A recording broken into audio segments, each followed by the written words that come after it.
नमस्कार दोस्तों, short stories with रोशनी के मंच से मैं रोशनी एक बार फिर से आपका हार्दिक स्वागत करती हूँ।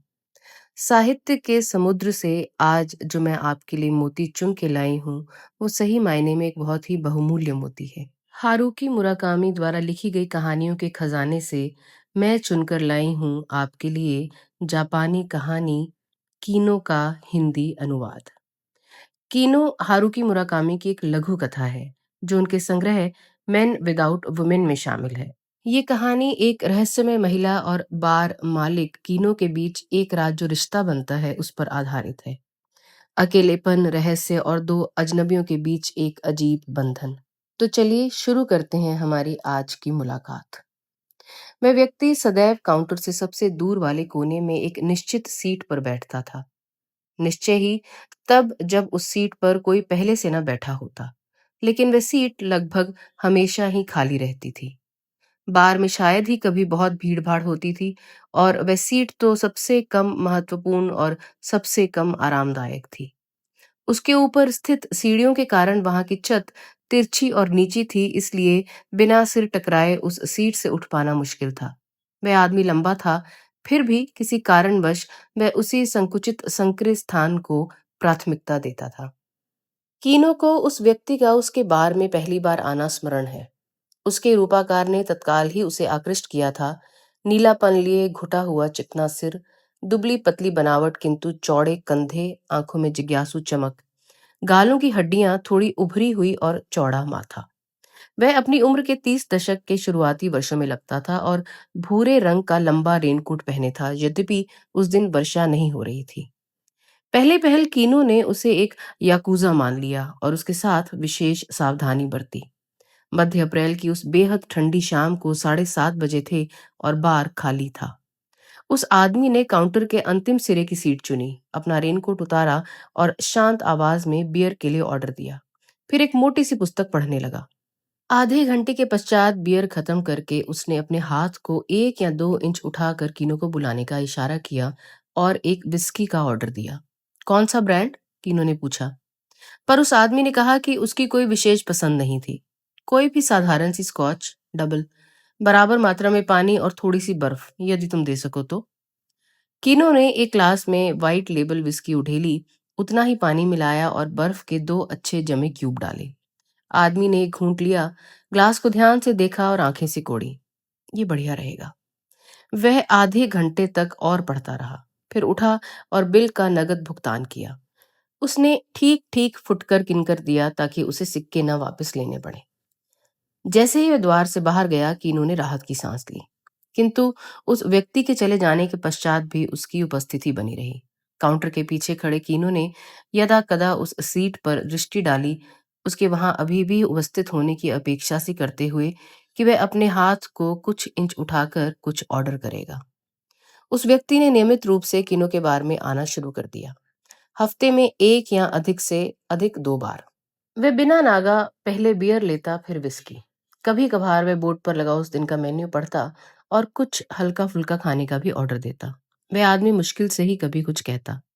वह हमेशा अपनी बाह के नीचे एक किताब दबाए शाम को जल्दी आता और किताब को काउंटर पर रख देता।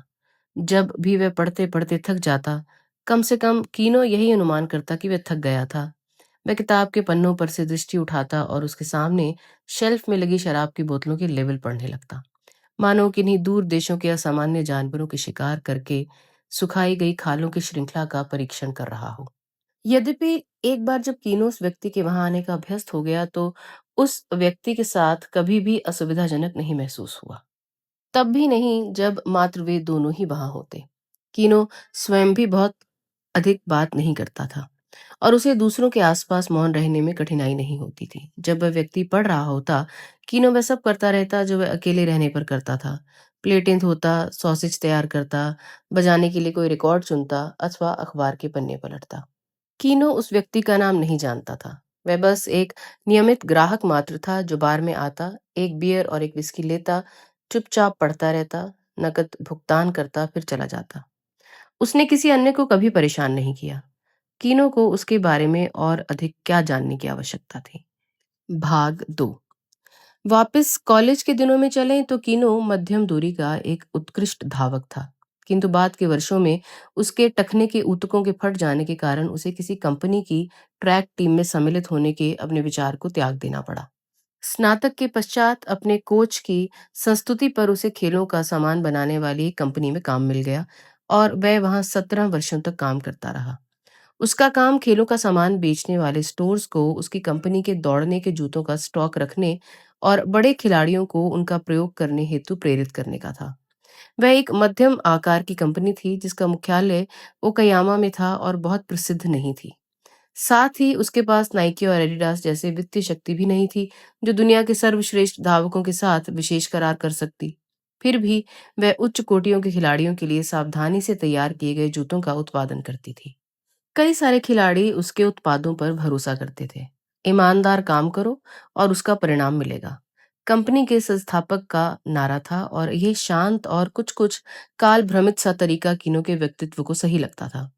उसके जैसा चुप रहने वाला और लोगों से कम घुलने मिलने वाला व्यक्ति भी बिक्री कर पाने में सफल रहता था। वास्तव में ये उसका व्यक्तित्व ही था कि कोच उस पर विश्वास करते थे और खिलाड़ियों में उसके प्रति पसंद का भाव विकसित हो गया था। वह हर धावक की जरूरत के संबंध में ध्यान से सुनता था और सुनिश्चित करता था कि उत्पादन इकाई के प्रमुख तक सभी विवरण पहुंच जाए। वेतन कुछ बहुत कहने या बताने लायक नहीं था, बस ये काम उसे व्यस्त रखने वाला और संतुष्टिदायक लगता था। यद्यपि वह स्वयं अब नहीं दौड़ सकता था, पर उसे अच्छे फॉर्म में धावकों को ट्रैक पर दौड़ते हुए देखना बहुत प्रिय था। जब कीनू ने वह नौकरी छोड़ी तो उसका कारण ये नहीं था कि वह काम से असंतुष्ट हो गया था, बल्कि इसलिए कि उसे पता चला कि उसकी पत्नी के संबंध उसकी कंपनी में ही काम करने वाले उसके सबसे अच्छे मित्र से थे। कीनो टोक्यो में घर की तुलना में अपना अधिकतर समय सड़कों पर व्यतीत करता था। वह जिम में काम करने वाले एक बैग में जूतों के सैंपल भरता और जापान भर में खेल का सामान बेचने वाले स्टोर्स का चक्कर लगाता रहा। उन कॉलेजों और कंपनियों में भी जाता जो धावकों की टीमों को प्रायोजित करती थी। जब वह घर से दूर रहता, उसी दौरान उसकी पत्नी और उसके मित्र ने साथ सोना शुरू कर दिया। कीनो इस तरह का व्यक्ति नहीं था जो जल्दी इस तरह की बातों का सूत्र पकड़ लेता।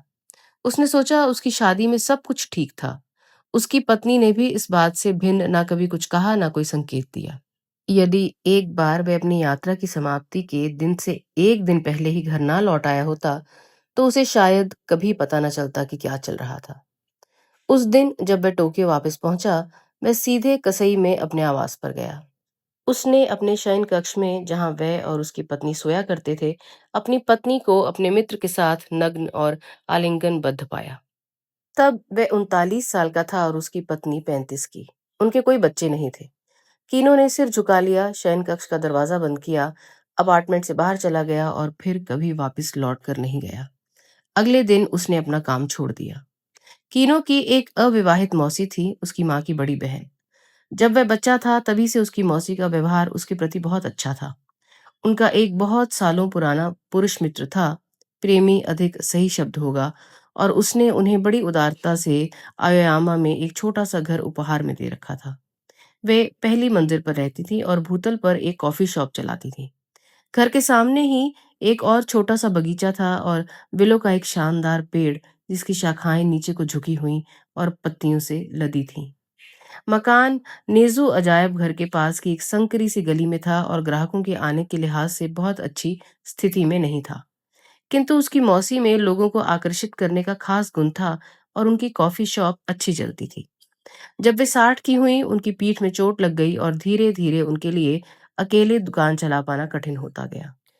उन्होंने इजुकोंगे हाईलैंड में एक अपार्टमेंट में चले जाने का निर्णय लिया। मैं सोच रही थी कि अंततः तुम इस दुकान को चलाने का जिम्मा ले सकते हो, उन्होंने कीनो से पूछा। ये उसे उसकी पत्नी के अफेयर के बारे में पता चलने के 3 महीने पूर्व की बात थी। मैं इस प्रस्ताव की प्रशंसा करता हूँ, उसने उनसे कहा, किंतु अभी मैं जहाँ हूँ वहाँ खुश हूँ। अपने काम से त्यागपत्र देने के पश्चात उसने अपनी मौसी को फोन किया और पूछा कि क्या उन्होंने दुकान बेच दी थी। उन्होंने उसे बताया कि मकान एक संपत्ति विक्रेता एजेंट के यहाँ सूचीबद्ध थी, किंतु कोई गंभीर ग्राहक अब तक नहीं मिला था। मैं वहां एक बार खोलना चाहूंगा यदि मैं ऐसा कर सका, कीनो ने कहा। क्या मैं आपको मासिक किराया दे सकता हूँ? लेकिन तुम्हारे काम का क्या हुआ? उन्होंने पूछा। मैंने कुछ दिन पूर्व वह काम छोड़ दिया। क्या तुम्हारी पत्नी को इस संबंध में कोई समस्या नहीं है? हम शायद जल्दी ही तलाक लेने जा रहे हैं। कीनो ने उन्हें कोई कारण नहीं बताया और उसकी मौसी ने पूछा भी नहीं। लाइन की दूसरी ओर कुछ समय के लिए सन्नाटा सा रहा। फिर उसकी मौसी ने मासिक किराए की एक राशि बताई जो कीनो की अपेक्षा के हिसाब से बहुत कम थी। मेरे विचार से मैं इतना कर सकता हूँ, उसने उनसे कहा। उसने और उसकी मौसी ने पहले कभी इतनी बातचीत नहीं की थी। उसकी माँ उसे उनके करीब जाने से हतोत्साहित करती थी, किंतु उन्हें हमेशा लगता था कि उनके बीच एक आपसी समझ जैसा कुछ था। वे जानती थीं कि कीनो उस तरह का व्यक्ति नहीं था जो वायदे से मुकर जाए। कीनो ने अपनी आधी बचत कॉफी शॉप को बार में परिवर्तित करने में लगा दी। उसने कुछ सामान्य सा फर्नीचर खरीदा और एक लंबा और मजबूत बार बनवाया। उसने शांत रंगों वाला वॉलपेपर लगवाया, घर से अपने रिकॉर्ड्स ले आया और बार में शेल्फ में उन्हें करीने से लगा दिया। उसके पास एक बढ़िया सा स्टीरियो था, थॉरेंस टर्न टेबल, एक लक्समैन एम्पलीफायर और जेबीएल के टू वे स्पीकर। उसने ये सब तब खरीदा था जब वह अविवाहित था, जो कि उस समय काफी महंगा सौदा था। लेकिन उसे पुराना जैज संगीत सुनना हमेशा अच्छा लगता था। ये उसका एकमात्र शौक था। ऐसा शौक जो उसके किसी भी अन्य जानने वाले को नहीं था।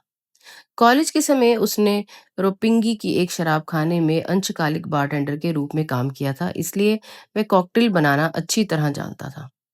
वह अपने बार को कीनो कहता था। उसे कोई बेहतर नाम समझ में नहीं आया। बार के खुलने के पहले सप्ताह में वहां एक भी ग्राहक नहीं आया, किंतु वह परेशान नहीं हुआ। आखिर उसने उस जगह के लिए ना तो कोई विज्ञापन दिया था और ना ही कोई बहुत तड़क भड़क वाला साइन बोर्ड ही लगाया था। वह सिर्फ धैर्य से जिज्ञासु लोगों के पीछे की इस गली में स्थित बार में संयोगवश आ जाने की प्रतीक्षा करता रहा। उसके पास अभी भी नौकरी छोड़ने के बाद मिले भुगतान का कुछ हिस्सा बचा हुआ था और उसकी पत्नी ने भी वित्तीय सहायता के लिए नहीं कहा था। वह उसके पूर्व के साथी के साथ पहले से ही रह रही थी और उसने और कीनो ने केसई स्थिति अपार्टमेंट को बेचने का निर्णय कर लिया था। कीनो अपनी मौसी के मकान के प्रथम तल पर रहता था और ऐसा लगता था कि अभी कुछ समय तक उसका काम चल जाना संभव रहेगा। भाग 3। जब वह अपने पहले ग्राहक की प्रतीक्षा कर रहा था, कीनो ने अपनी पसंद के तमाम संगीत का और जिन किताबों के पढ़ने की प्रतीक्षा करता रहा था, उन्हें पढ़ने का आनंद लिया। जैसे सूखी भूमि बारिश का स्वागत करती है, उसी तरह उसने अपने एकांत मौन और एकाकीपन को भीगने दिया। उसने 8 टाटम की पियानो पर बजाई तमाम एकल धुनें सुन डाली। एक प्रकार से ये सब उसके मूड के लिए ठीक प्रतीत हो रहा था। वह निश्चित रूप से नहीं कह सकता था कि ऐसा क्यों था, पर वह अपनी पत्नी के प्रति कोई क्रोध अथवा कड़वाहट नहीं अनुभव करता था और ना ही अपने उस सहकर्मी के प्रति जिसके संग वह सो रही थी। विश्वासघात निश्चय ही एक झटका था, किंतु जैसे जैसे समय बीतता गया, उसने महसूस करना प्रारंभ कर दिया कि इस संबंध में कुछ नहीं किया जा सकता था, मानो ये सदैव से उसका भाग्य ही था। अपने जीवन में अंततः उसने कोई उपलब्धि प्राप्त नहीं की और पूर्णतः अनुत्पादक ही रहा था। वह किसी को भी खुश नहीं रख सकता था और निश्चित रूप से वह स्वयं को भी खुश नहीं रख सका था। खुशी? वह इस बात के प्रति भी निश्चित नहीं था कि इसका क्या अर्थ था। उसके पास भावनाओं जैसे पीड़ा, क्रोध, निराशा अथवा उदासीनता इत्यादि की स्पष्ट समझ नहीं थी और ना ही इसकी कि इनके दौरान कैसा महसूस करने की अपेक्षा की जाती थी। जो कुछ वह अधिक से अधिक कर सकता था, वह एक ऐसी जगह निर्मित करना जहां उसका हृदय अब किसी भी गहराई अथवा वजन से शून्य स्थिर रह सकता, उसे यहाँ वहां भटकने से बचाने हेतु। ये पीछे की गली में फंसा हुआ बार कीनो वही स्थान बन गया और ये बिना किसी योजना के विचित्र रूप से आरामदायक स्थान भी बन गया। वह कोई व्यक्ति नहीं था जिसने ये खोज की कि कीनो नाम का कोई स्थान कितना आरामदायक था, बल्कि सबसे पहले ऐसा करने वाली एक बिल्ली थी, एक युवा भूरी मादा बिल्ली जिसकी पूंछ लंबी और प्यारी थी। उसने बार के कोने में पड़े पिचके हुए एक डिस्प्ले बॉक्स को पसंद किया और वहां गुडमुड़ाकर सोने लगी। कीनो ये जानकर कि वह अकेले छोड़ दिया जाना पसंद करती थी, बिल्ली को और अधिक ध्यान नहीं देता था। मैं दिन में एक बार उसे खाना देता था और उसका पानी बदल देता था, बस इसके अतिरिक्त और कुछ नहीं। और उसने उसके लिए एक छोटा-सा दरवाज़ा बना दिया था ताकि जब उसे पसंद हो वह भीतर आ जा सके। बिल्ली संभवतः अपने साथ थोड़ा सौभाग्य भी लेकर आई थी क्योंकि उसके आने के पश्चात थोड़े ग्राहक भी आने लगे थे। उनमें से कुछ नियमित रूप से आने लगे। एक बार जब उनमें पिछली गली के उस बार के प्रति पसंद विकसित हो गई, उसके आश्चर्यजनक पुराने विलो वृक्ष के प्रति, उसके शांत अधेड़ मालिक के प्रति, उसके टर्न टेबल पर घूमते पुराने रिकॉर्ड्स के प्रति और एक भूरी बिल्ली के प्रति जो एक कोने में पड़ी रहती थी। और वे लोग कई बार अपने साथ नए ग्राहकों को भी ले आते। अब भी बहुत अच्छा व्यवसाय करने से दूर होने के बावजूद बार से कम उसका किराया निकल आता था। तीनों के लिए उतना पर्याप्त था। घुटे हुए सिर वाले युवा आदमी ने बार में उसके खुलने के 2 माह पश्चात आना शुरू किया था और 2 महीने बीत गए जब कीनो को उसका नाम पता चला, कमिता। हल्की बारिश हो रही थी, उस तरह की बारिश जब आप निश्चित नहीं होते कि आपको वास्तव में छाते की जरूरत है या नहीं। बार में मात्र 3 ग्राहक थे, कमिता और सूट पहने 2 और व्यक्ति। उस समय शाम के 7:30 बजे थे। हमेशा की भांति कमिता काउंटर के सबसे दूर वाले स्टूल पर बैठा था, व्हाइट लेबल तथा पानी के घूंट लेता पड़ता हुआ। दोनों आदमी एक टेबल पर बैठे थे और पीनो नायर की एक बोतल से पी रहे थे। वे बोतल अपने साथ लाए थे और उन्होंने कीनो से पूछा था कि क्या उसे उनके यहाँ बैठकर 5,000 येन की फीस पर पीने में कोई आपत्ति थी। ये कीनो के लिए पहली बार था, लेकिन उसके पास इनकार करने का कोई कारण नहीं था। उसने बोतल खोली, वाइन के 2 ग्लास और मिश्रित मेवों का एक डिब्बा लाकर टेबल पर रख दिया। कोई विशेष परेशानी नहीं हुई।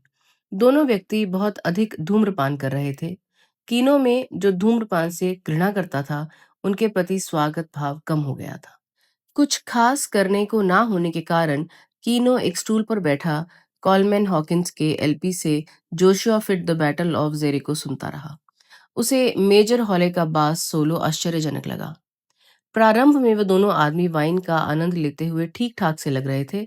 फिर किसी मुद्दे पर उनमें मतभेद हो गया। वे क्या मुद्दा था, कीनो को कोई अंदाजा नहीं था। वे दोनों व्यक्ति धीरे धीरे अधिक उत्तेजित होने लगे। किसी बिंदु पर उनमें से एक व्यक्ति उठा और उसने टेबल पलट दी, जिसमें भरी हुई एस्ट्रे और वाइन ग्लास फर्श पर जा गिरे। कीनो तेजी से झाड़ू लेकर आया और उसने कूड़ा साफ किया। उसने टेबल पर एक साफ ग्लास रखा और नया एस्ट्रे रख दिया।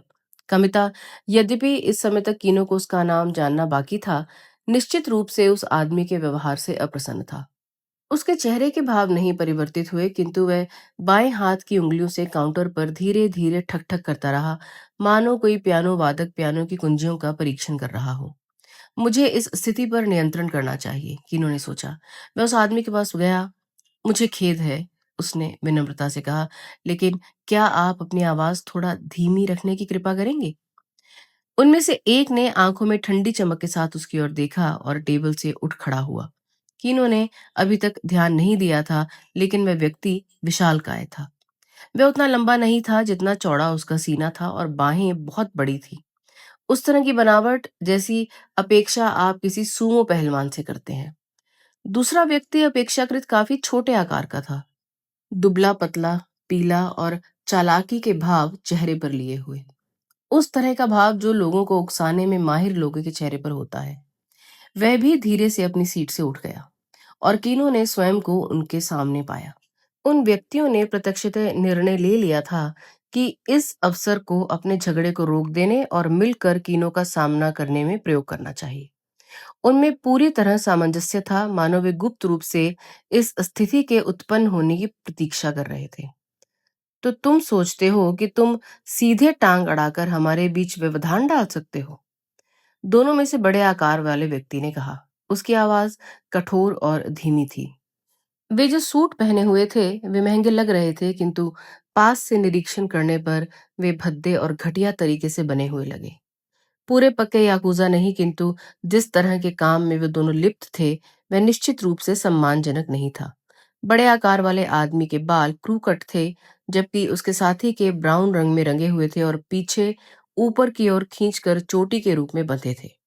कीनू ने कुछ बुरा घटित होने के लिए स्वयं को मजबूत किया। उसकी बगलों में पसीना आने लगा। माफ कीजिए, एक अन्य आवाज ने कहा। कीनो मुड़ा तो उसने पाया कि कमिता उसके पीछे खड़ा हुआ था। कर्मचारी को दोष मत दो, कमिता ने कीनो की ओर इशारा करते हुए कहा। मैंने उसे तुमसे अनुरोध करने के लिए कहा था कि धीमा बोलो। इससे एकाग्र होने में कठिनाई होती है और मैं अपनी पुस्तक नहीं पढ़ पाता हूँ। कविता की आवाज सामान्य की अपेक्षा अधिक शांत और धीमी थी, किंतु कुछ अनदेखा सा घटित होने लगा था। अपनी पुस्तक नहीं पढ़ पाता हूँ? छोटे कद के आदमी ने दोहराया, मानो सुनिश्चित हो जाना चाह रहा हो कि वाक्य में कोई व्याकरणीय त्रुटि तो नहीं थी। क्या क्या तुम्हारा घर नहीं है? बड़े आकार वाले व्यक्ति ने कविता से पूछा। है, कविता ने जवाब दिया। मैं पास में ही रहता हूँ। फिर तुम घर जाकर क्यों नहीं पढ़ते? मैं यहीं पढ़ना पसंद करता हूँ, कविता ने कहा। दोनों व्यक्तियों ने एक दूसरे को देखा। किताब मुझे दो, छोटे कद वाले आदमी ने कहा। मैं इसे तुम्हारे लिए पढ़ूंगा। मैं खुद से पढ़ना पसंद करता हूँ, शांति से, कविता ने कहा। और यदि तुमने एक भी शब्द का गलत उच्चारण किया तो मुझे इससे घृणा होगी। क्या तुम एक अलग ही नमूने नहीं हो? बड़े आकार वाले आदमी ने कहा। क्या मस्खरा आदमी है। वैसे तुम्हारा नाम क्या है? चोटी वाले ने पूछा। मेरा नाम कमिता है, उसने कहा। इसे कामी और ता दो अक्षरों द्वारा लिखा जाता है, ईश्वर का खेत। लेकिन ये कांडा के रूप में नहीं उच्चारित होता, जैसी कि तुम्हारी अपेक्षा हो सकती है। इसका उच्चारण है कमीता। मैं इस बात को याद रखूंगा, बड़े आकार वाले व्यक्ति ने कहा। बहुत अच्छा विचार है। स्मृतियां लाभदायक हो सकती हैं, कमिता ने कहा। कुछ भी हो, कैसा रहेगा यदि हम बाहर चलें? छोटे आदमी ने कहा। वहां हम ठीक ठीक वह कह पाएंगे जो हम कहना चाहते हैं। मुझे मंजूर है, कमिता ने कहा। जहां भी तुम कहो। लेकिन हम ये सब करें उसके पूर्व क्या तुम अपने बिल का भुगतान कर सकते हो? तुम नहीं चाहते होगे कि बार का कोई नुकसान हो। कमिता ने कीनो को उनका बिल लाने को कहा और अपने ड्रिंक्स के लिए उसने ठीक ठीक फुटकर काउंटर पर रख दिया। चोटी वाले ने 10,000 येन का एक नोट अपने बटुए से निकाला और उसे मेज पर उछाल दिया। मुझे खुदरा वापस नहीं चाहिए, चोटी वाले ने कहा। लेकिन तुम अपने लिए कुछ बेहतर वाइन ग्लास क्यों नहीं खरीद लेते? ये महंगी वाइन है और इस तरह के ग्लास में इसका स्वाद कूड़े जैसा हो जाता है।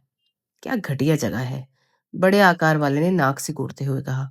बिल्कुल ठीक, घटिया बार और उसके घटिया ग्राहक, कविता ने कहा। ये तुम लोगों के लिए ठीक नहीं है। वैसा कहीं और होगा जो ठीक हो, मैं नहीं जानता कहाँ। अब क्या तुम जरा भी समझदार नहीं हो? बड़े आकार वाले आदमी ने कहा। तुम्हें देखकर मुझे हंसी आती है। इस बारे में बाद में सोचना और अच्छे से देर तक हंसना, कविता ने कहा। कोई नहीं, तुम मुझे बताने जा रहे हो कि मुझे कहाँ जाना चाहिए? चोटी वाले ने कहा। उसने धीरे धीरे अपने होंठ चाटे जैसे कोई सांप अपना शिकार निगल रहा हो। बड़े आकार वाले आदमी ने दरवाजा खोला और बाहर चला गया। चोटी वाले ने उसका अनुसरण किया। संभवतः तनाव का आभास करके बारिश के बावजूद बिल्ली भी कूदकर उनके पीछे चली गई। क्या तुमको निश्चय है कि तुम ठीक कर रहे हो? कीनू ने कविता से पूछा। चिंता मत करो, कविता ने हल्की सी मुस्कान के साथ कहा। तुम्हें कुछ करने की जरूरत नहीं है मिस्टर कीनो, बस देखते रहो, ये सब जल्दी ही खत्म हो जाएगा। कविता बाहर चला गया और दरवाजा बंद कर दिया। अभी भी बारिश हो रही थी, पहले से थोड़ी अधिक तेज। कीनो एक स्टूल पर बैठ गया और प्रतीक्षा करने लगा।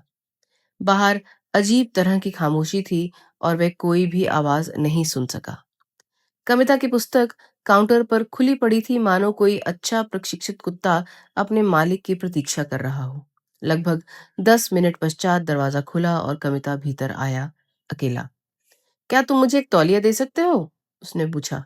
कीनो ने उसे एक धुला हुआ तौलिया दिया और कविता ने अपना सिर पोंछा, फिर गर्दन, चेहरा और अंत में दोनों हाथ। धन्यवाद, अब सब कुछ ठीक है, उसने कहा। वे दोनों अब फिर कभी अपना मुंह इधर नहीं दिखाएंगे। आखिर हुआ क्या?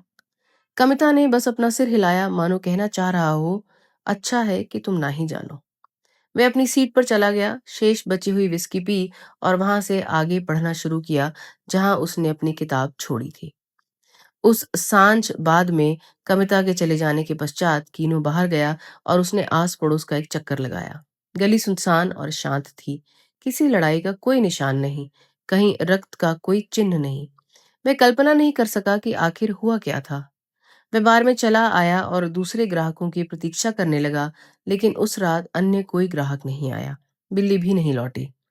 उसने अपने लिए थोड़ी व्हाइट लेबल विस्की उड़ेली, बराबर मात्रा में पानी मिलाया और 2 छोटे बर्फ के क्यूब डाले और उसे चखा। कुछ भी ऐसा खास नहीं था जिसकी आपको अपेक्षा हो, किंतु उस रात उसे अपने सिस्टम में अल्कोहल की जबरदस्त आवश्यकता थी। भाग 4। उस घटना के 1 सप्ताह बाद कीनो अपनी एक महिला ग्राहक के साथ सोया। अपनी पत्नी से अलग होने के पश्चात वह पहली स्त्री थी जिसके साथ उसने यौन संबंध बनाया था। वह 30 की थी अथवा शायद थोड़ी अधिक उम्र की हो। वह निश्चित नहीं था कि उसे खूबसूरत की श्रेणी में वर्गीकृत किया जा सकता था अथवा नहीं, किंतु उसमें कोई विशेष बात थी, कोई ऐसी बात जो उसे औरों से अलग करती थी। महिला उसके पूर्व भी कई बार उसके बार में आ चुकी थी, सदैव ही अपनी बराबर की उम्र के एक आदमी के साथ जो कछुए की खोल से बने फ्रेम वाला चश्मा पहनता था और बीटनिक शैली की गोटी रखता था। उसके बाल अव्यवस्थित रहते थे और वह कभी भी टाई नहीं पहनता था। इन सब से किनो ने निष्कर्ष निकाला था कि संभवतः वह कोई ठेठ कंपनी कर्मचारी नहीं था। महिला हमेशा तंग कपड़े पहनती थी, उसके छरहरे और सुगठित रूपाकार को उभारते थे। वे बार में बैठते और यदा कदा फुसफुसाकर बोले गए एक दो शब्दों का विनिमय करते हुए कॉकटेल या शरी पीते। वे कभी भी अधिक समय तक नहीं रुकते थे। कीनो की कल्पना थी कि वे प्यार करने से पहले कोई ड्रिंक लेने आते थे अथवा उसके पश्चात। वह कह नहीं सकता था कि दोनों में से कौन सी बात ठीक थी। जिस तरीके से वे ड्रिंक लेते थे वह उसे सेक्स का स्मरण दिलाता था, लंबे समय तक चला गहरा यौन संबंध। उन दोनों के चेहरे विचित्र रूप से भावहीन थे, विशेष रूप से महिला का, जिसे कीनो ने कभी मुस्कुराते हुए नहीं देखा था। वह उससे कभी कभी बात करती थी, हमेशा उस संगीत के संबंध में जो वहां बजा करता था। वह जैज संगीत पसंद करती थी और स्वयं भी एलपी रिकॉर्ड्स इकट्ठा कर रही थी। मेरे पिता घर पर ये संगीत सुना करते थे, उसने मुझसे कहा। इसे सुनकर बहुत सी स्मृतियां वापस लौट आती हैं। उसकी आवाज से कीनू नहीं कह सकता था कि स्मृतियां संगीत की थी अथवा उसके पिता की, किंतु उसने पूछने की जहमत नहीं उठाई। कीनो ने वास्तव में महिला से अधिक सरोकार ना रखने का प्रयत्न किया। ये स्पष्ट था कि जब वह महिला के प्रति मित्रवत होता था तो उसके साथ वाला व्यक्ति बहुत प्रसन्न नहीं रहता था। एक बार जब उसमें और महिला में लंबा वार्तालाप हुआ था, टोक्यो में पुराने रिकॉर्ड्स के स्टोर्स के संबंध में और विनाइल रिकॉर्ड्स के बेहतर रख रखाव के संबंध में, तो उसके पश्चात वह व्यक्ति उसे ठंडी निगाहों से संदेहास्पद दृष्टि से देखा करता था। कीनो सामान्यतः अपने संपर्कों में एक दूरी रखने के प्रति सतर्क रहता था। ईर्ष्या और घमंड से बुरी कोई भी चीज नहीं थी और कीनो को दोनों के संबंध में कई विकट अनुभव थे। उसे कई बार ऐसा लगा कि उसमें कुछ ऐसा था जो अन्य लोगों के काले अंधेरे पक्ष में हलचल मचा देता था। उस रात्रि महिला उसके बार में अकेली ही आई थी। कोई अन्य ग्राहक नहीं था और जब उसने दरवाजा खोला तो रात्रि की ठंडी हवा भीतर सरक आई।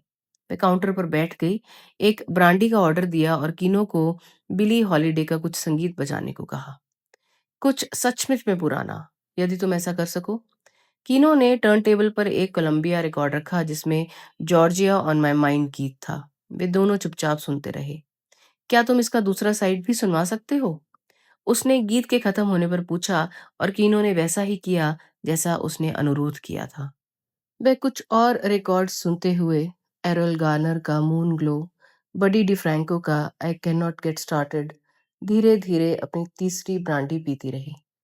पहले कीनो ने सोचा कि वह उस आदमी की प्रतीक्षा कर रही थी, किंतु उसने एक बार भी अपनी घड़ी की ओर नहीं देखा। वह बस वहां बैठी रही, संगीत सुनती हुई, अपने विचारों में खोई, ब्रांडी के घूंट भरती हुई। तुम्हारा दोस्त आज नहीं आ रहा? जब बार बंद करने का समय पास आने लगा तो कीनो ने पूछने का निर्णय लिया। वह नहीं आ रहा, वह बहुत दूर है, महिला ने कहा। वह स्टूल से उठी और उस ओर चली गई जहां बिल्ली सो रही थी। उसने कोमलता से अपनी उंगलियों से उसकी पीठ थपथपाई। बिल्ली निश्चिंत सोती रही। हम एक दूसरे से आगे से नहीं मिलने का सोच रहे हैं, महिला ने कहा। कीनो को पता नहीं था कि वह क्या उत्तर दे, इसलिए उसने कुछ नहीं कहा और काउंटर के पीछे की चीजें व्यवस्थित करना जारी रखा। मुझे नहीं पता इसे कैसे कहें, महिला ने कहा। उसने बिल्ली को थपकी देना बंद कर दिया और फर्श पर हाई हील्स चटकाती बार में लौट आई। हमारा संबंध एकदम सामान्य नहीं है। एकदम सामान्य नहीं? कीनो ने बिना ये विचार किए कि उसका अर्थ क्या है उसके शब्द दोहराए। उसने अपनी ग्लास में बची हुई ब्रांडी समाप्त की। मेरे पास कुछ है जो मैं तुम्हें दिखाना चाहती हूँ, मिस्टर कीनो, उसने कहा। वह जो कुछ भी रहा हो, कीनो उसे नहीं देखना चाहता था। इस बात के प्रति वह निश्चित था, किंतु वह ऐसा कहने के लिए आवश्यक शब्द बोल पाने में सक्षम नहीं हो सका। महिला ने अपना कार्डिगन उतारा और उसे स्टूल पर रख दिया। वह अपने दोनों हाथ पीछे ले गई और अपनी ड्रेस की जिप खोल दी। उसने अपनी पीठ कीनो की ओर घुमाई। उसने देखा कि उसकी ब्रा की सफेद पट्टी के ठीक नीचे अनियमित धब्बों के निशान बिखरे हुए थे। मध्यम पड़ गए चारकोल के रंग के घावों के निशान। वे उस जाड़े की रात के आकाश में तारक समूहों की याद दिला रहे थे। बुझे हुए तारों की एक काली पंक्ति। महिला ने कुछ नहीं कहा, बस कीनो को अपनी नग्न पीठ दिखाई, किसी ऐसे की तरह जो पूछे गए प्रश्न के अर्थ को भी ना समझ पाया हो। कीनो बस निशानों को ताकता रहा।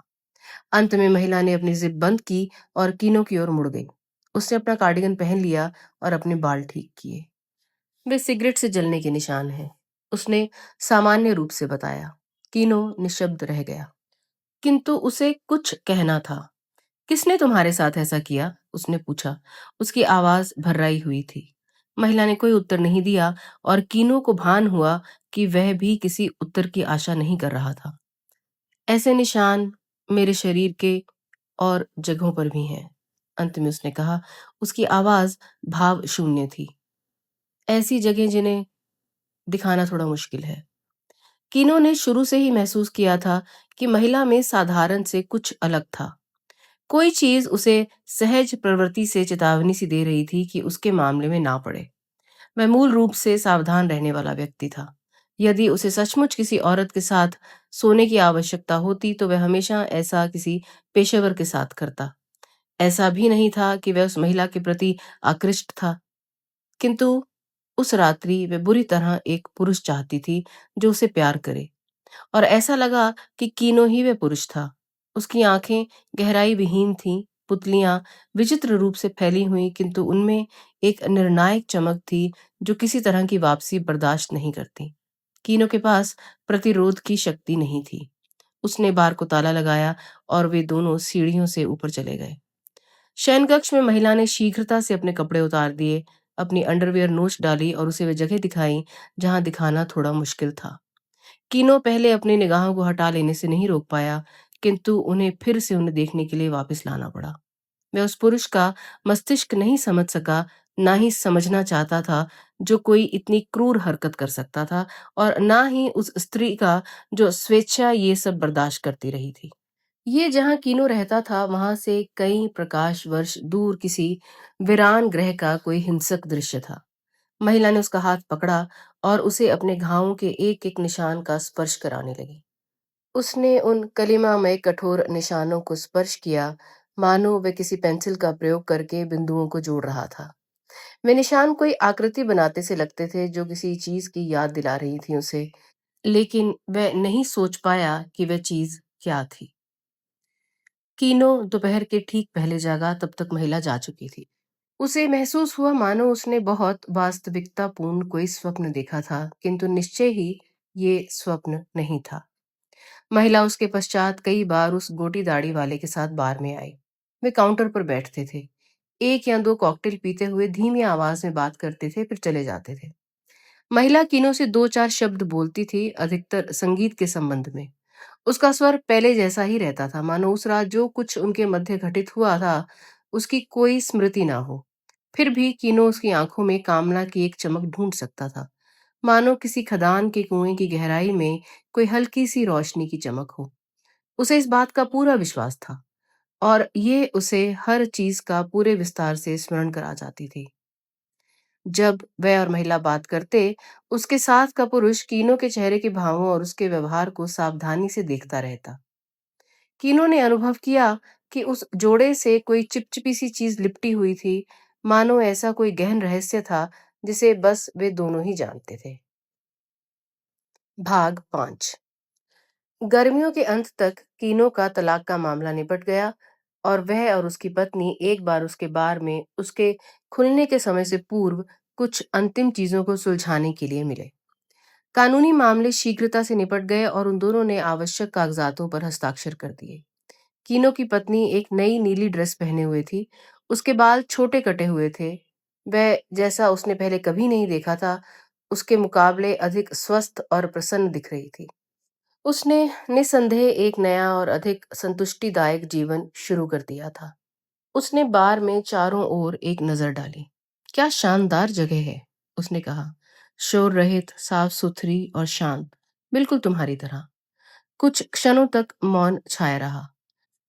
किंतु यहाँ कुछ ऐसा नहीं है जो वास्तव में तुम्हें प्रभावित करता हो। कीनो ने कल्पना की कि यही वो शब्द थे जो वो कहना चाहती थी। क्या तुम कुछ पीना पसंद करोगी, उसने पूछा। थोड़ी सी रेड वाइन, यदि यहाँ उपलब्ध हो। कीनो ने 2 वाइन ग्लास लिए और उनमें नापा जिनफ्रिडेल उडेली। वे चुपचाप पीते रहे। वे अपने तलाक का उत्सव नहीं मनाने वाले थे। बिल्ली पांव दबाती हुई आई और आश्चर्यजनक रूप से कीनो की गोद में कूद कर चढ़ गई। कीनो उसके कान के पीछे उसे थपकी देने लगा। मैं तुमसे क्षमा मांगने चाहती हूँ, उसकी पत्नी ने अंत में कहा। किस बात के लिए, कीनो ने पूछा। तुम्हें चोट पहुंचाने के लिए, उसने कहा। तुम्हें थोड़ी सी चोट तो पहुंची ही थी, क्या नहीं? मैं भी ऐसा ही सोचता हूँ, कीनो ने इस संबंध में थोड़ा सोचने के बाद कहा। आखिर मैं भी मनुष्य हूँ। मुझे चोट पहुंची थी, लेकिन ये थोड़ी थी अथवा ज्यादा मैं कह नहीं सकता। मैं तुमसे मिलना और तुमसे सॉरी कहना चाहती थी। कीनो ने सर हिलाया। तुमने क्षमा मांग ली और मैंने तुम्हारी क्षमा स्वीकार कर ली। अब इसके संबंध में चिंता करने की आवश्यकता नहीं है। मैं तुम्हें बताना चाहती थी कि क्या चल रहा था, किंतु मुझे शब्द नहीं मिल सके। फिर भी क्या हम उसी जगह नहीं पहुंच गए? जैसे भी सही। मेरा भी ऐसा ही अनुमान है, उसकी पत्नी ने कहा। कीनो ने वाइन का एक घूंट भरा। ये किसी की गलती नहीं है, कीनो ने कहा। मुझे एक दिन पहले ही वापस घर नहीं आ जाना चाहिए था, अथवा मुझे तुम्हें बता देना चाहिए था कि मैं वापस आ रहा था। फिर हमें वह सब नहीं झेलना पड़ता। उसकी पत्नी ने कुछ नहीं कहा। तुमने उस व्यक्ति से मिलना कब शुरू किया, कीनो ने पूछा। मैं नहीं समझती हमें इस सब में जाना चाहिए। तुम्हारा मतलब है मेरे लिए ना जानना बेहतर होगा? हो सकता है इस बारे में तुम्हारी बात ठीक हो, कीनो ने स्वीकार किया। उसने बिल्ली को सहलाना जारी रखा। वह गुरगुराती रही। यह भी पहली बार था। संभवतः मुझे ये कहने का अधिकार नहीं है, उसकी पत्नी ने कहा, किंतु मैं सोचती हूँ कि तुम्हारे लिए अच्छा होगा कि जो कुछ भी हुआ तुम उसे भूल जाओ और किसी और को ढूंढ लो। हो सकता है, कीनो ने कहा। मैं जानती हूँ दुनिया में एक ऐसी स्त्री होनी चाहिए जो तुम्हारे लिए बिल्कुल सही हो। उसे तलाश करना उतना कठिन नहीं होना चाहिए। मैं तुम्हारे लिए वह व्यक्ति हो पाने में सक्षम नहीं थी, और मैंने एक बहुत खराब बात की। मैं इसके बारे में बहुत सोचती हूँ, किंतु हम दोनों के मध्य में प्रारंभ से ही कुछ गलत था। मानो हमने गलत तरीके से बटन बंद कर दिए हों। मैं सोचती हूँ तुम एक अधिक सामान्य, एक खुशहाल जीवन जी पाओ। गलत तरीके से बटन बंद कर दिए थे, कीनो ने सोचा। उसने उस नई ड्रेस की ओर देखा जो वो पहने हुए थी। वे दोनों एक दूसरे के आमने सामने बैठे थे, इसलिए वह कह नहीं सकता था कि पीछे जिपर था अथवा बटन।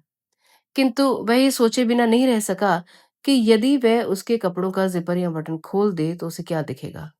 उसकी देह अब उसकी नहीं थी, इसलिए वह उसके संबंध में बस कल्पना ही कर सकता था। जब उसने अपनी आंखें बंद की, उसने उसकी एकदम दूधिया पीठ पर अनगिनत गहरे भूरे जले के निशान तड़पते हुए देखे, कीड़ों के झुंड की तरह। उसने उस दृश्य को बाहर हटाने के लिए अपने सिर को झटका, और उसकी पत्नी ने मानो इसे गलत समझ लिया। उसने कोमलता से अपना हाथ उसके हाथ पर रख दिया। मुझे खेद है, उसने कहा। मुझे सचमुच खेद है। बिल्ली इसकी गोद से कूदी और गायब हो गई। कीनो को इस बात का भान होने में कुछ दिन लगे कि वह चली गई थी। वह बिल्ली, जो अब भी बेनाम थी, वह जब चाहती थी बार में आती थी और कभी कभार कई दिनों तक नहीं दिखाई पड़ती थी। इसलिए यदि कीनो उसे एक हफ्ते या 10 दिन भी नहीं देखता था तो खास चिंतित नहीं होता था। उसे बिल्ली पसंद थी, और बिल्ली भी उस पर विश्वास करती सी लगती थी। यह भी था कि वह एक बार के लिए सौभाग्य सूचक सी थी। कीनो को यह विश्वास सा हो चला था कि जब तक वह कोने में सो रही है, कुछ भी बुरा नहीं घटित होगा। किंतु जब 2 हफ्ते बीत गए, उसे चिंता होनी शुरू हो गई। 3 हफ्ते के बाद कीनो के अंतर्मन ने कहा कि बिल्ली अब वापस नहीं आएगी। जिस समय बिल्ली गायब हुई, लगभग उसी समय कीनो को बिल्डिंग के आसपास बाहर की ओर सांप दिखाई पड़ने लगे। उसने जो पहला सांप देखा वह हल्के भूरे रंग का और लंबा था। वह सामने के अहाते में विलो पेड़ की छाया में था, धीमे धीमे फिसलता हुआ। कीनो हाथ में किराने के सामान का झोला लिए हुए दरवाजे का ताला खोल रहा था जब उसने ये देखा। टोक्यो के मध्य में सांप दिखना एक दुर्लभ बात थी। ये थोड़ा आश्चर्यचकित करने जैसा था, किंतु उसने इस बारे में चिंता नहीं की। उसकी बिल्डिंग के पीछे बड़े बड़े बगीचों वाला नेजू अजायब घर था। ये अकल्पनीय नहीं था कि वहां कोई सांप रहता हो सकता है। लेकिन 2 दिन पश्चात दोपहर से ठीक पहले जब उसने अखबार उठाने के लिए दरवाजा खोला, उसने ठीक उसी जगह एक भिन्न सांप देखा। ये नीलापन लिए हुए था, पहले वाले की तुलना में अपेक्षाकृत छोटा और पतला दिखता हुआ। जब सांप ने कीनो को देखा, वह रुक गया, अपना सिर जरा सा उठाया और उसकी ओर ताकता रहा, मानो वह उसे जानता हो। कीनो कुछ हिचकिचाया, इस अनिश्चय के साथ कि उसे क्या करना चाहिए, और सांप ने धीरे धीरे अपना सिर नीचे किया और छाया में गायब हो गया। इस सारी बात से कीनो के भीतर एक बेचैनी सी भर गई। तीसरे दिन उसने तीसरे सांप को देखा। ये भी विलो के पेड़ के नीचे सामने के अहाते में था। ये सांप पहले दोनों के मुकाबले काफी छोटा था और कालापन लिए हुए था। कीनो सांपों के संबंध में कुछ नहीं जानता था, किंतु ये सब उसे खतरनाक लगा। ये किसी तरह जहरीला दिख रहा था। जिस क्षण उसने कीनो की उपस्थिति महसूस की, उसी क्षण वह झाड़ियों में सरक गया। 1 सप्ताह की अवधि में 3 सांप। चाहे जिस तरह से आप इस पर विचार कीजिए, ये बात काफी खतरनाक थी। कुछ विचित्र घटित हो रहा था। कीनो ने इजू में अपनी मौसी को फोन किया। उन्हें आस पड़ोस में क्या हो रहा था इसके बारे में बताने के पश्चात उसने पूछा कि क्या उन्होंने कभी आयोयामा में मकान के आसपास सांप देखे थे। सांप? उसकी मौसी ने आश्चर्यवश जोर से कहा। मैं वहां पर्याप्त समय तक रही हूं, लेकिन मुझे स्मरण नहीं कि मैंने वहां कोई सांप देखा था। मुझे लगता है ये भूकंप आने अथवा कुछ और घटित होने का संकेत है। जानवर आती हुई आपदाओं को पहले से जान लेते हैं और विचित्र हरकतें करने लगते हैं। यदि ये सही है तो बेहतर होगा मैं आपातकाल के लिए सामान इकट्ठा कर लूं, कीनो ने कहा। ये एक अच्छा विचार है। टोक्यो में किसी दिन बड़ा कोई भूकंप आने वाला है। लेकिन क्या सांप भूकंप के प्रति इतने संवेदनशील होते हैं? मैं नहीं जानती कि वे किस चीज के प्रति संवेदनशील होते हैं, उसकी मौसी ने कहा, लेकिन सांप तेज तर्रार प्राणी होते हैं। प्राचीन कथाओं में वे अक्सर लोगों का मार्गदर्शन करते थे। किंतु जब एक सांप तुम्हारा मार्गदर्शन करता है, तब तुम नहीं जानते कि वे तुम्हें अच्छी दिशा में ले जा रहा है अथवा बुरी। अधिकांश मामलों में ये अच्छे और बुरे का अच्छा युग्म होता है। ये तो एकदम अस्पष्ट बात हुई, कीनो ने कहा। एकदम ठीक। सांप निश्चित रूप से अस्पष्ट प्राणी होते हैं।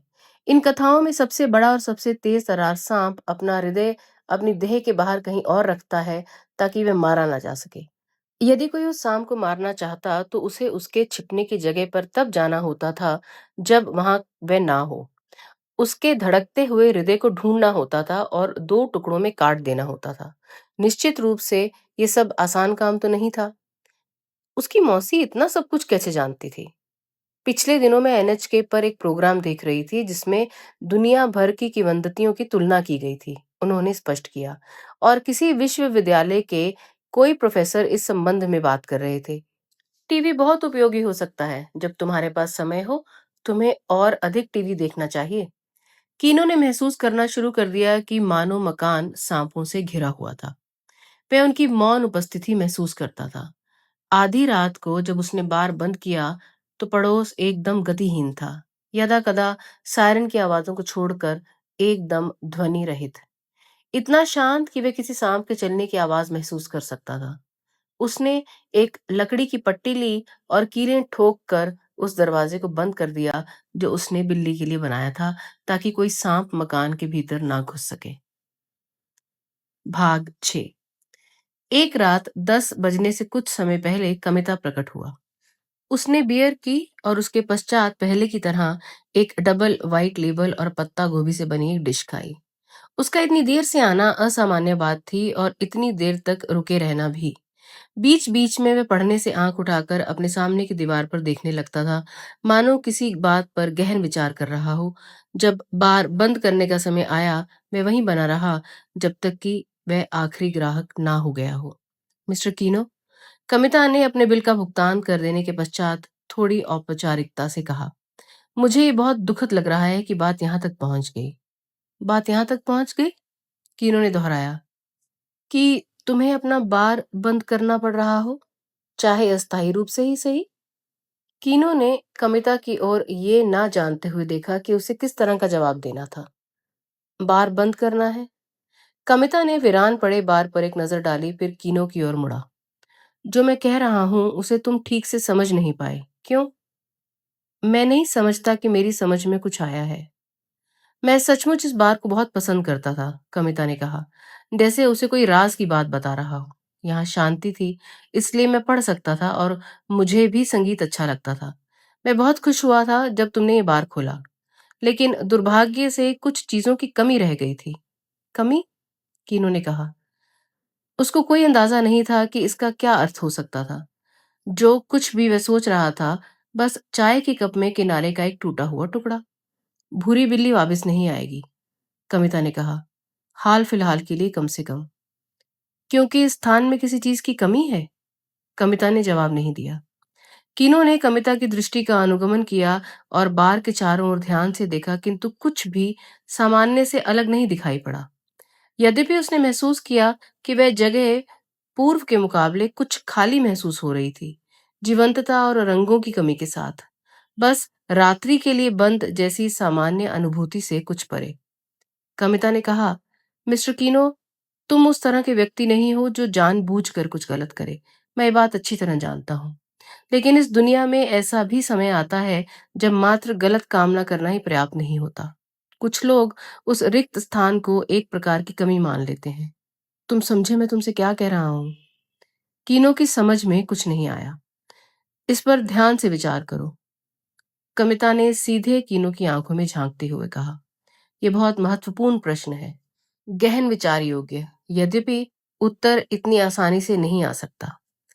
तुम कह रहे हो कि कुछ गंभीर किस्म की समस्या उठ खड़ी हुई है, इसलिए नहीं कि मैंने कुछ गलत काम किया है, बल्कि इसलिए कि मैंने सही काम नहीं किया है। इस बार से संबंधित कोई मुसीबत या फिर मुझसे? कमिता ने सिर हिलाया। तुम इसे इस तरह भी कह सकते हो, लेकिन मैं केवल तुम पर दोषारोपण नहीं कर रहा हूं, मिस्टर कीनो। मैंने भी गलती की है कि मैंने पहले इस पर ध्यान नहीं दिया। मुझे अधिक ध्यान देना चाहिए था। ये एक आरामदायक जगह थी, केवल मेरे ही लिए नहीं, बल्कि किसी और के लिए भी। फिर मुझे क्या करना चाहिए? कीनो ने पूछा। थोड़े समय के लिए बार बंद कर दो और कहीं बहुत दूर चले जाओ। और कुछ भी नहीं है जो तुम इस अवसर पर कर सको। मैं सोचता हूँ कि हमारे लिए बारिश का एक और लंबा दौर शुरू हो जाने इससे पूर्व तुम्हें चले जाना चाहिए, यही सबसे अच्छा होगा। मुझे पूछने के लिए माफ करना, लेकिन क्या तुम्हारे पास एक लंबी यात्रा के लिए पर्याप्त धन है? मेरा अनुमान है कि कुछ समय के लिए मैं अपना खर्चा उठा सकता हूँ। बढ़िया। जब तुम उस बिंदु पर पहुंच जाओ, तब इस संबंध में चिंता करना कि आगे क्या होगा। वैसे तुम कौन हो? मैं बस एक आदमी हूं जिसका नाम कमिता है, कमिता ने कहा। कामी ईश्वर और ता खेत के दो अक्षरों द्वारा लिखा गया, लेकिन कांडा जैसा नहीं पढ़ा जाता। मैं इधर आसपास लंबे समय तक रह चुका हूँ। कीनो ने आगे और भी कुछ जानना चाहा और पूछा, मिस्टर कमिता, मेरा एक प्रश्न है। क्या आपने इधर आसपास पहले भी सांप देखे हैं? कमिता ने जवाब नहीं दिया। बस यही है जो तुम्हें करना है। बहुत दूर चले जाओ और एक जगह पर लंबे समय तक मत टिके रहो। हर सोमवार और गुरुवार को एक पोस्ट कार्ड भेजना सुनिश्चित करो। फिर मैं समझ जाऊंगा कि तुम ठीक ठाक हो। एक पोस्ट कार्ड? किसी भी तरह का पिक्चर पोस्ट कार्ड उस जगह के बारे में जहां तुम उस समय हो। किंतु मैं उसे किसके पते पर भेजूंगा? तुम उसे अपनी मौसी के पास ईजू में भेज सकते हो। अपना नाम और कोई संदेश मत लिखना, बस वह पता लिखना जहां तुम उसे भेज रहे हो। ये बहुत महत्वपूर्ण है, इसलिए भूलना मत। कीनो ने उसकी ओर आश्चर्य से देखा। तुम मेरी मौसी को जानते हो? हाँ, मैं उन्हें बहुत अच्छे से जानता हूँ। वास्तव में उन्होंने मुझे तुम पर नजर रखने को कहा था, ये सुनिश्चित करने के लिए कि तुम्हारे साथ कोई अनहोनी न होने पाए। यद्यपि लगता ऐसा है जैसे मैं इस काम के लिए टपक पड़ा। ये आदमी आखिर कौन है? कीनो ने स्वयं से पूछा। मिस्टर कीनो, जब मैं समझूंगा कि तुम्हारे वापस आने के लिए परिस्थितियां बिल्कुल ठीक हैं, तब मैं तुमसे संपर्क करूंगा। तब तक के लिए यहाँ से दूर रहो। क्या तुम समझ गए? उस रात कीनो ने यात्रा के लिए सामान पैक कर लिया। यही तुम्हारे लिए सबसे अच्छा है कि बारिश का एक लंबा दौर और शुरू होने के पूर्व तुम चले जाओ। ये घोषणा बहुत आकस्मिक थी और इसका तर्क कीनो की समझ से परे था। कमिता के शब्दों में समझा लेने की विचित्र क्षमता थी जो तर्क से परे चली जाती थी। कीनो ने उस पर अविश्वास नहीं किया। उसने कुछ कपड़े और दैनिक उपयोग की कुछ चीजें एक मध्यम आकार के बैग में रख लीं, वही बैग जिसे वह अपने कार्यालय के काम के लिए प्रयोग करता था।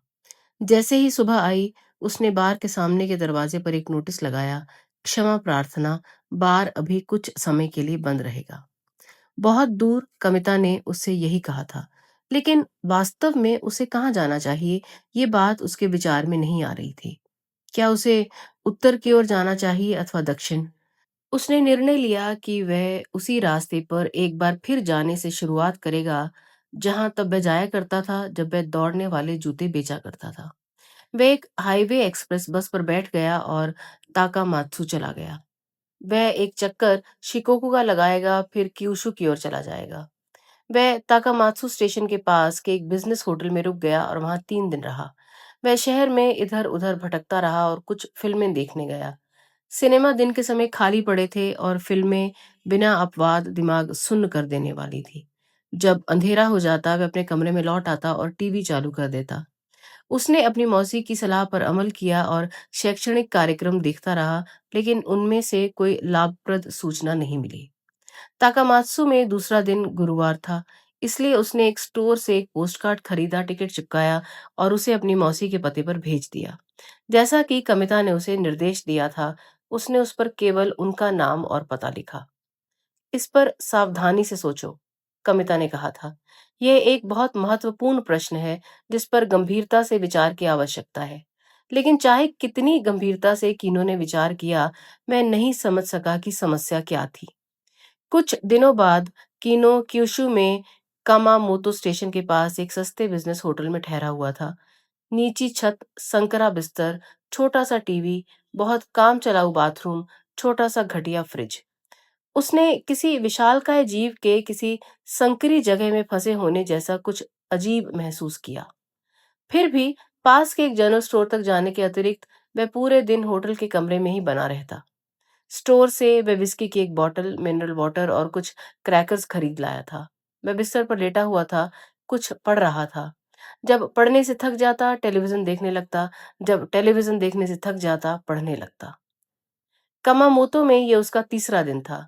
अभी भी उसके सेविंग बैंक खाते में पैसे थे और यदि वह चाहता तो काफी बेहतर होटल में रुक सकता था। लेकिन उसने महसूस किया कि उसके अभी के लिए यही ठीक जगह थी। यदि वह इस तरह की छोटी जगह में रहेगा तो उसे अनावश्यक सोचना नहीं पड़ेगा और सभी चीजें उसकी पहुंच के अंदर रहेंगी। इन सब के लिए वह अनपेक्षित रूप से आभारी था। बस एक ही चीज की कामना करता रहता था वो, थोड़ा सा संगीत। टेडी विल्सन, विक डिकिंसन, बक क्लेटन, कभी कभी उसे अपने पुराने जैज रिकॉर्ड्स, उनकी स्थिर और विश्वसनीय तकनीक और स्पष्ट धुनों के कारण सुनने की तीव्र इच्छा होती। वह उनके वादन में मौजूद विशुद्ध आनंद और आश्चर्यजनक आशावाद को अनुभव करना चाहता था, किंतु उसके रिकॉर्ड्स उससे बहुत दूर थे। वह अपने बार की, जब उसने उसे बंद किया था, बार बार कल्पना करता। गली का रास्ता, बिलों का विशाल पेड़, उसका लिखा संदेश पढ़ते और वापस जाते हुए लोग। बिल्ली का क्या हुआ? यदि वह वापस आई भी होगी तो उसने अपना दरवाजा बंद पाया होगा। और क्या सांप अब भी चुपचाप मकान का चक्कर लगा रहे होंगे? उसके 8वीं मंजिल की खिड़की के ठीक दूसरी ओर किसी कार्यालय भवन की खिड़की थी। सुबह से शाम तक वह लोगों को वहां काम करते देखता। उसे कुछ पता नहीं था कि वहां किस प्रकार का व्यवसाय होता था। टाई पहने पुरुष प्रकट होते और बाहर चले जाते, जबकि महिलाएं कंप्यूटर के कुंजी पटल पर उंगलियां चलाती, फोन कॉल्स का जवाब देती रहती और कागजात फाइलों में लगाती रहती। ये उस तरह का दृश्य बिल्कुल नहीं था जो औरों का ध्यान आकृष्ट करता।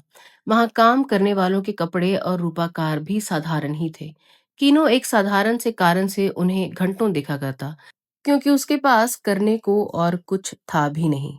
और कीनो को ये अनपेक्षित और आश्चर्यजनक लगा कि वहां के लोग कभी कभी कितने खुश लगते थे।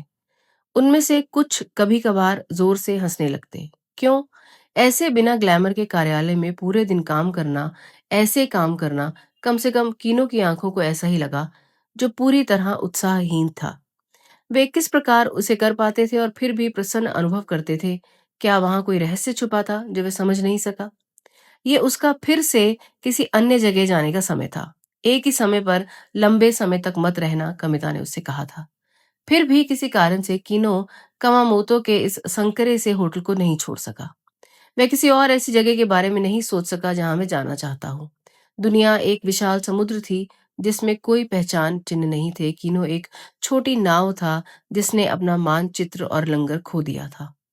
जब वह क्यूशो का मानचित्र खोलकर आश्चर्य करते हुए बैठा था कि उसे आगे कहाँ जाना चाहिए, उसे उबकाई सी महसूस होने लगी, जैसे समुद्र में अधिक समय रहने से होती है। वह बिस्तर पर लेट गया और कभी कभार गली के दूसरी ओर के कार्यालय में लोग क्या कर रहे हैं देखने के लिए ऊपर की ओर निगाह डालता हुआ एक किताब पढ़ता रहा। उस दिन सोमवार था, इसलिए उसने होटल की उपहारों की दुकान से कामामोतो किले की तस्वीर वाला एक पोस्ट कार्ड खरीदा, अपनी मौसी का पता लिखा और उस पर टिकट लगाया। वह कुछ क्षणों तक खाली नजरों से किले को देखते हुए पोस्ट कार्ड को पकड़े रहा। एक स्टीरियोटाइप तस्वीर जैसी आप किसी पोस्ट कार्ड पर देखने की अपेक्षा करते हैं। किला अपनी भव्यता के साथ नीले आसमान में झाग जैसे सफेद बादलों के मध्य तनकर खड़ा था। चाहे जितनी देर उसने किले की ओर देखा, वह अपने और किले के बीच कोई संपर्क बिंदु नहीं बना पाया। फिर एक आंतरिक उद्वेगवश उसने पोस्ट कार्ड को पलटा और उस पर अपनी मौसी के लिए एक संदेश लिखा। तुम कैसी हो? आजकल तुम्हारी पीठ कैसी है? जैसा कि तुम देख सकती हो, मैं अभी भी अकेले ही यहाँ वहाँ की यात्राएं कर रहा हूँ।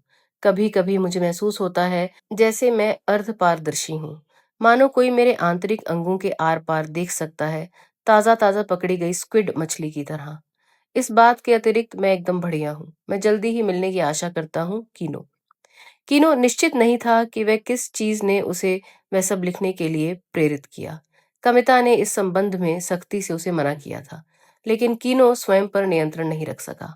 मुझे किसी तरह फिर से वास्तविकता के संपर्क में आना चाहिए, उसने सोचा, अन्यथा मैं नहीं रह पाऊंगा। मैं एक ऐसा आदमी बन जाऊंगा जिसका कोई अस्तित्व ही नहीं है। और इससे पहले कि वह अपना विचार बदलता, वह तेजी से होटल के पास की एक पत्र पेटी की तरफ गया और पोस्ट कार्ड को भीतर सरका दिया। भाग 7। जब वह जागा, उसके बिस्तर के सामने की घड़ी से 2:15 का समय दिखाई दिया। कोई उसके दरवाजे पर दस्तक दे रहा था। तेज खटखटाहट नहीं, बल्कि एक दृढ़ संक्षिप्त आवाज, मानो कोई अनुभवी बढ़ई कील ठोक रहा हो। वह आवाज कीनो को गहरी नींद से तब तक बाहर खींचती रही जब तक उसकी चेतना पूर्ण रूपेण बल्कि क्रूर तरीके से स्पष्ट नहीं हो गई। कीनो जानता था कि दस्तक का अर्थ क्या था, और ये भी जानता था कि उससे अपेक्षा थी कि वह उठे और दरवाजा खोले। जो कुछ भी खटखटा रहा था, उसमें बाहर से दरवाजा खोलने की शक्ति नहीं थी। दरवाजा कीनो के अपने हाथ द्वारा ही खोला जाना था। उसके मस्तिष्क में एकाएक ये विचार आया कि ये आगमन बिल्कुल वही था जिसकी वह आशा कर रहा था। फिर भी उसी समय सारी बातों से परे वह आखिर किस चीज से डर रहा था, ये अस्पष्ट थी, दो अतियों के मध्य की रिक्ति को पकड़े हुए। तुम्हें थोड़ी सी चोट पहुंची थी क्या? क्या नहीं? उसकी पत्नी ने पूछा था। सब कुछ के पश्चात आखिर मैं भी मनुष्य हूं। मुझे चोट पहुंची थी, उसने जवाब दिया था, किंतु वह सच नहीं था। कम से कम इसका आधा भाग एक झूठ था। मुझे पर्याप्त चोट नहीं लगी थी, जबकि लगनी चाहिए थी, कीनो ने स्वयं से स्वीकार किया। जब मुझे वास्तविक पीड़ा महसूस होनी चाहिए थी, मैंने उसे दबा दिया था। मैं इसका मुकाबला नहीं करना चाहता था, इसलिए मैंने इसका सामना करने से बचना चाहा। यही कारण है कि अब मेरा हृदय इतना रिक्त है। सांपों ने उस रिक्त हृदय पर कब्जा कर लिया है, और अब वे अपने ठंडेपन से धड़कते हृदयों को वहां छिपाना चाहते हैं। ये एक आरामदायक जगह थी, न सिर्फ मेरे लिए बल्कि किसी और के लिए भी, कमिता ने कहा था। कीनो अंततः समझ गया कि उसका मतलब क्या था। कीनो ने चादर ऊपर खींच ली, अपनी आंखें बंद कर ली और अपने कान अपने हाथों से बंद कर लिए। मैं नहीं देखने जा रहा, नहीं सुनने जा रहा, उसने स्वयं से कहा। किंतु वह उस आवाज को दूर नहीं हटा सका। यदि वह धरती के सबसे दूर किनारों तक भागता और अपने कानों को मिट्टी से पूर्णतः भर लेता, तब भी जब तक वह जीवित था, वो दस्तकें बिना थके उसे ढूंढ ही लेंगी। ये किसी बिजनेस होटल के किसी दरवाजे पर हो रही दस्तक नहीं थी। ये उसके हृदय के द्वार पर दस्तक थी, और कोई व्यक्ति उस आवाज से दूर नहीं भाग सकता था।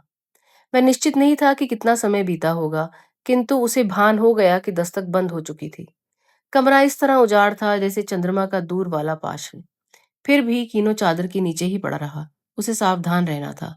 उसके दरवाजे के बाहर का प्राणी इतनी आसानी से हार नहीं मानेगा। वह किसी जल्दबाजी में नहीं था। चांद अभी नहीं निकला था।